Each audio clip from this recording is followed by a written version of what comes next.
উঠে মাত্র চলে এসেছি আমাদের বাড়িতে। তো দেখতেই পাচ্ছ এই যে আমাদের পাট কাটা কিন্তু চলছে, আজকে শেষ হয়ে যাবে এখানে। তো চলো তোমাদের নিচেই গিয়ে আমি দেখাই, আমি রাস্তার থেকে দেখাচ্ছি। এই দেখো, এটা কিন্তু পোল পোল দিয়ে এই মাঠের জল ওই মাঠে চলে যায়, ওই মাঠের জল আবার খালে চলে যায়। এই যে পোল দিয়ে জল যাচ্ছে।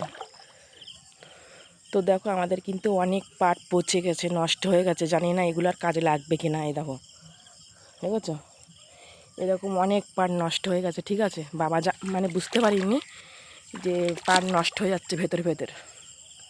আর বাবা খুব একটা পাট চাষ করে না, এই বছর ফার্স্ট করেছিল, কিন্তু বেশি সার দিয়েছে।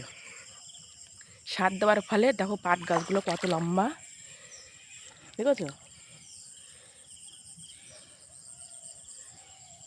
পাট গাছগুলো প্রচুর লম্বা হবার এতে মানে পাটের কিন্তু কাটার টাইম চলে গেছে, অনেক পরে কাটছে বাবা পাটগুলো প্রচুর লম্বা।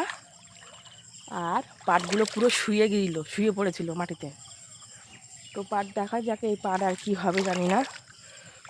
তো যারা পাটের চাষের বিষয়ে জানো তারা বলো যে পাটগুলো আর কাজে লাগবে কিনা। তো এই লোক নিয়ে কাটাচ্ছে, আজকে কাটলে হয়ে যাবে কোনে। এই যে পাট প্রচুর নষ্ট হয়ে গেছে। তো বন্ধুরা, ভিডিওটা আর ভালো লাগলে লাইক কমেন্ট শেয়ার করে পাশে থেকো। আর বেশি বড় করলাম না, সবাই ভালো থেকো, সুস্থ থেকো, টাটা।